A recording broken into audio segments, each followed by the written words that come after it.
रोहित पवार, अभिजित दिपके, विठ्ठल कांगणे सरांसमोर रविराज साबळेचं दणदणीत भाषण. सरकारचे वाभाडे काढले. छत्रपती संभाजीनगरात विद्यार्थ्यांचं आंदोलन.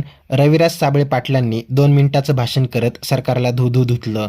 सरकारने मागण्या मान्य नाही केल्या तर तुमच्या छाताडावर बसून आम्ही आमचा हक्क मिळवू, पण आता माघार नाही. गोरगरीब लेकरांचं पेपर फोडून जगणाऱ्यांना आता आम्ही अद्दल घडवणार. नेमकं घडले काय ते सविस्तर पहा. त्यापूर्वी चॅनलवर नवीन असाल तर चॅनलला सबस्क्राईब करून बेल आयकॉनवर क्लिक करा. एमपीएससी ची परीक्षा की ऑनलाईन करायची या राज्याची व्यवस्था, या राज्याचं प्रशासन असं झालंय, इथं मटका फुटत नाही पण पेपर रोज फुटताय. यांना लेकरांची स्वप्न विकत असताना लाजा कशा वाटत नसत्या.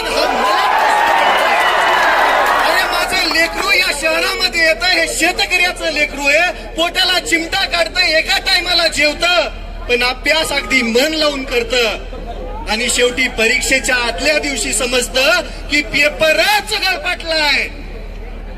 मग याच्यामध्ये चूक कोणाची आहे? सरकार बिलकुल नाही. याच्यामध्ये चूक आहे ज्या प्रशासनाने ही परीक्षा जाहीर केली होती, ज्या प्रशासनाने या परीक्षेचं नियोजन केलं होतं, त्या प्रशासनामध्येच काही दलिंदर भाडे बसलेले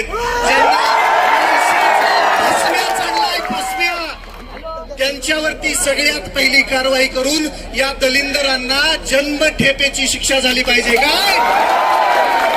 जन्मठेपेची शिक्षा झाली पाहिजे. दुसरी विनंती इथल्या सरकारला आहे, इथला प्रत्येक आयोग हा बुजगावणं सरकारचं बुजगावणे. या बुजगावण्यांना बाजूला सारून तुम्हीच काय करा माहितीये का? ते एमपीएससीचा आयोग आहे ना, तो बरखास्त करा आणि तुम्ही जे पेपर दुसऱ्याला देता का घ्यायला, त्यांनाच द्या की एकदाच. कशाला आमच्या उरावरती बसवलेत का हे? एमपीएससी ची परीक्षा ऑफलाईन होत नाही तोपर्यंत हा विद्यार्थ्यांचा एल्गार असाच होणार.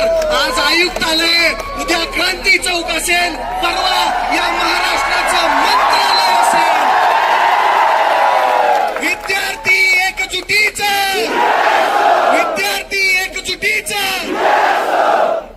ही आहे क्रांतीची जागा छत्रपती संभाजीनगर. तुम्ही सर्व एवढ्या ताकदीनं इथं उपस्थित राहिलात, या सरकारच्या मनामध्ये धडकी भरायला वेळ लागणार नाही. ही एकजूट कायम ठेवूया आणि लढूया. जोपर्यंत न्याय भेटत नाही, जोपर्यंत आपला हक्क आपल्याला भेटत नाही. स्टेनोग्राफरची पदं यांनी गोठवली. त्या लेकरांची मागणी बऱ्याच दिवसापासून आहे.